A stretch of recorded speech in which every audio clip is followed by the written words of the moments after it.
क्या आप जानते हैं कि ब्लैक रॉक एक ग्लोबल इन्वेस्टमेंट मैनेजमेंट कंपनी है जो दुनिया की सबसे बड़ी इन्वेस्टमेंट मैनेजमेंट फर्म्स में से एक है। ये इंडिविजुअल से लेकर कंपनी के और गवर्नमेंट के इन्वेस्टमेंट को मैनेज करती है और उन्हें फाइनेंशियल सर्विस प्रोवाइड कराती है, जिसमें ये कंपनी अपने क्लाइंट्स के पैसों को मैनेज करती है और उन्हें मैक्सिमम रिटर्न देने की भी कोशिश किया करती है। इस कंपनी को अपनी ग्लोबल प्रेजेंस और इनोवेटिव इन्वेस्टमेंट सॉल्यूशन के लिए काफी ज्यादा माना जाता है।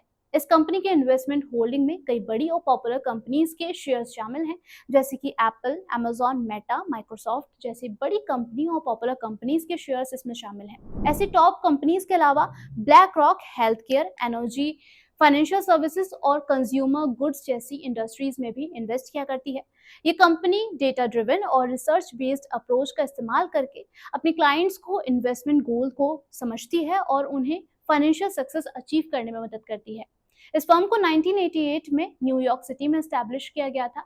लैरी फिंक इसके फाउंडर, सीईओ और चेयरमैन हैं और उन्होंने अपने 7 पार्टनर्स के साथ मिलकर इस फर्म को शुरू किया था। शुरुआत में ये फर्म द ब्लैकस्टोन ग्रुप का ही एक हिस्सा हुआ करती थी, लेकिन बाद में ये एक इंडिपेंडेंट कंपनी बन गई। टाइम के साथ इस कंपनी ने इस कदर ग्रोथ दिखाई कि आज इसके 36 देशों में 70 से ज्यादा ऑफिसेज हैं, जिसमें 19,000 से ज्यादा एम्प्लॉयज काम किया करते हैं और ये कंपनी लगभग 100 देशों के क्लाइंट्स को सर्विस प्रोवाइड करती है। इसके regional offices London, Hong Kong, Tokyo, Sydney और मुंबई जैसे बहुत सी जगहों पर हैं और वहां से ही अपने ऑपरेशंस को मैनेज किया करते हैं। ब्लैक रॉक का मार्केट कैप दिसंबर 2024 में लगभग $16.92 बिलियन का रहा। आपको बता दें कि मार्केट कैप एक पब्लिकली ट्रेड कंपनी की साइज और वैल्यूज को मेजर करने के लिए इस्तेमाल किया जाने वाला एक टर्म है। एक स्मॉल फर्म से लार्जेस्ट एसेट मैनेज करने वाली ब्लैक रॉक का AUM यानी कि एसेट्स अंडर मैनेजमेंट $10 ट्रिलियन से भी ज्यादा का है, जो कि इसे देश का सबसे बड़ा एसेट मैनेजर बनाता है।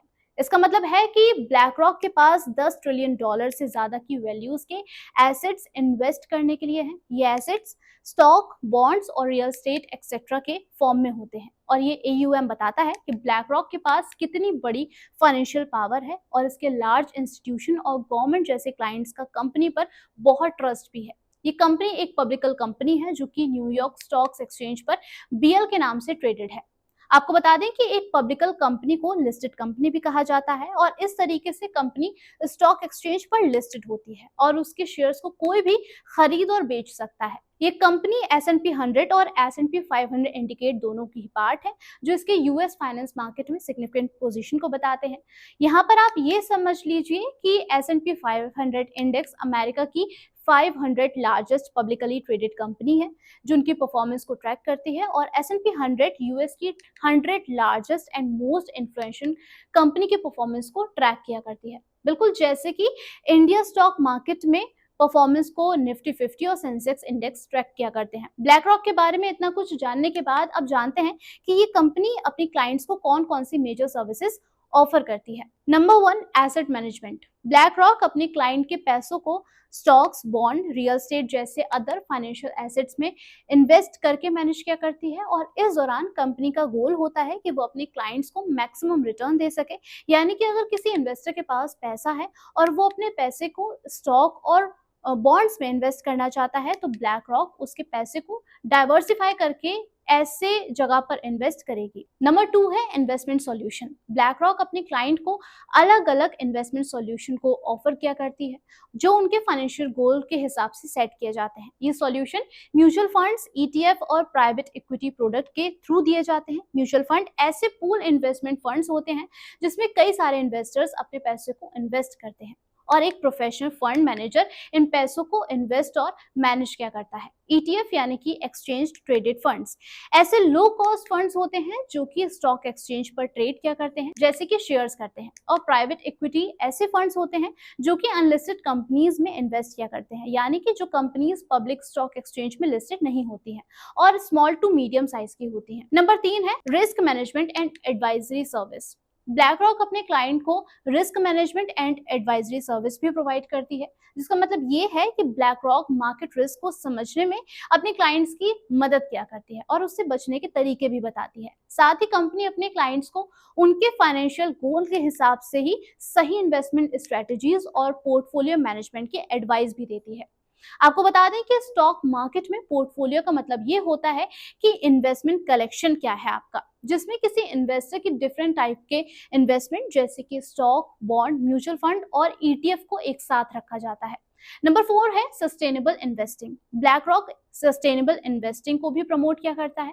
इसके लिए ये कंपनी ऐसे इंडस्ट्रीज और कंपनीज में इन्वेस्ट किया करती है जो कि इन्वायरमेंटली और सोशली रिस्पॉन्सिबल प्रैक्टिस को फॉलो करती है। जैसे अगर ब्लैक रॉक ने रिन्यूएबल एनर्जी सेक्टर में इन्वेस्ट किया है तो ये उन कंपनीज को सपोर्ट करती है जो ग्रीन एनर्जी सॉल्यूशन डेवलप कर रही है। और ये 4 मेजर सर्विस प्रोवाइड करने वाली ब्लैक रॉक का इम्पैक्ट ग्लोबल इकोनॉमी पर काफी गहरा दिखाई देता है। ग्लोबल एसेट मैनेजमेंट करने वाली ये कंपनी मार्केट में लिक्विडिटी को बढ़ाती है, जिससे शेयर्स और सिक्योरिटीज को आसानी से खरीदा और बेचा जा सकता है। ये ग्लोबल इकोनॉमिक ग्रोथ को भी बढ़ाने में मदद करती है और फाइनेंशियल क्राइसिस के बाद मार्केट को स्टेबलाइज करने में भी मदद किया करती है, जैसे कि इसने 2008 में फाइनेंशियल क्राइसिस के समय किया था, ग्लोबल रिसेशन जब आया था, यानी कि मंदी का दौर। ब्लैक रॉक का इंडियन मार्केट पर भी गहरा असर देखा जाता है। ब्लैक रॉक टेक्नोलॉजी, बैंकिंग और एनर्जी जैसे सेक्टर्स की कई इंडियन कंपनीज में शेयर होल्ड करती है। ये इंडिया स्पेसिफिक ईटीएफ और म्यूचुअल फंड ऑफर किया करती है और सस्टेनेबल इन्वेस्टमेंट को भी प्रमोट करती है, ताकि कंपनी अपनी एनवायरमेंटल, सोशल और गवर्नेंस प्रैक्टिस को इम्प्रूव कर सके और उसको इंकरेज कर सके। अगर कोई इंडियन ब्लैक रॉक में इन्वेस्ट करता है तो वो ब्लैक रॉक के आई शेयर्स, ईटीएफ और ग्लोबल म्यूचुअल फंड में इन्वेस्ट कर सकता है, जो उसे ज़रोधा, ग्रो और आईसीआईसीआई डायरेक्ट जैसे इन्वेस्टमेंट प्लेटफॉर्म्स में मिल जाएंगे। इस तरह वेस्टेड, विनविस्टा जैसे platforms black rock manage funds और यूएस स्टॉक्स में इन्वेस्टमेंट अलाउ करते हैं। अब चलिए जानते हैं कि पूरी दुनिया में नंबर 1 की जगह सिक्योर रखने वाली ये कंपनी किस तरीके से इन्वेस्टमेंट फिलॉसफी का इस्तेमाल क्या करती है। तो ब्लैक रॉक की investment philosophy long term growth और स्टेबिलिटी पर फोकस्ड है, जो कि इसके इन्वेस्टमेंट डिसीजन को गाइड किया करती है। ये कंपनी शॉर्ट टर्म फ्लक्चुएशन को इग्नोर करके लॉन्ग टर्म ग्रोथ और स्टेबिलिटी पर फोकस किया करती है। हर डिसीजन में क्लाइंट सेंट्रिक अप्रोच रखती है, एडवांस टूल एंड रिसर्च के थ्रू रिस्क मैनेजमेंट किया करती है और अपने एक्शंस में ट्रांसपेरेंसी और अकाउंटेबिलिटी रखती है। ईएसजी यानी कि environmental, social and governance criteria को अपने इन्वेस्टमेंट में शामिल किया करती है। वहीं मार्केट ट्रेंड्स को प्रिडिक्ट करने के लिए टेक्नोलॉजी और डेटा एनालिटिक्स का इस्तेमाल करती है। डिफरेंट एसेट्स में इन्वेस्ट करके यानी कि डाइवर्सिफिकेशन करके रिस्क को मैनेज करती है और दुनिया के हर मेजर फाइनेंशियल स्टॉक में इन्वेस्टमेंट करती है। इस कंपनी को कंपटीशन भी फेस करना पड़ता है और इसके मेजर कॉम्पिटिटर्स है वैनगार्ड, जो अपने लो कॉस्ट इंडेक्स फंड के लिए जाने जाते हैं, और इसी तरीके से स्टेट स्ट्रीट ग्लोबल एडवाइजर, जो कि एक लार्जेस्ट एसेट मैनेजमेंट कंपनी है। इसके अलावा है फिडेलिटी, जो कि ब्लैक रॉक की तरह ही सिमिलर सर्विसेज को ऑफर किया करती है। तो ऐसे कंपटीशन को फेस करते हुए भी नंबर 1 पे रहने वाली और ग्लोबल सक्सेस अचीव करने वाली ब्लैक रॉक के सामने और भी कई चैलेंजेस हैं और क्रिटिसिज्म मौजूद हैं, जैसे कि मार्केट और गवर्नेंस पर इसका इन्फ्लुएंस, जो मार्केट मैनिपुलेशन और कॉन्फ्लिक्ट का रिस्क बढ़ाता है। ये बहुत बड़ा एसेट मैनेजर है और अगर ये फेल होता है तो ग्लोबल इकोनॉमी पर इसका सीरियस इम्पैक्ट पड़ता है। तो ऐसे चैलेंजेस के अलावा अपने फ्री स्ट्रक्चर को लेकर के क्रिटिसिज्म का सामना भी इसको करना पड़ता है, जिसमें हाई फी और लैक ऑफ ट्रांसपेरेंसी शामिल है। लेकिन इन सब के बावजूद ब्लैक रॉक आज इन्वेस्टमेंट मैनेजमेंट पर फोकस कर सकती है और इसी तरीके से तेजी के साथ ग्रो करते हुए अपने एरिया को और ज्यादा एक्सपेंड कर सकती है। इसके अलावा ये जानकारी आपको कैसी लगी, आप हमें कमेंट सेक्शन में जरूर बताइएगा। फिलहाल के लिए इतना ही, धन्यवाद।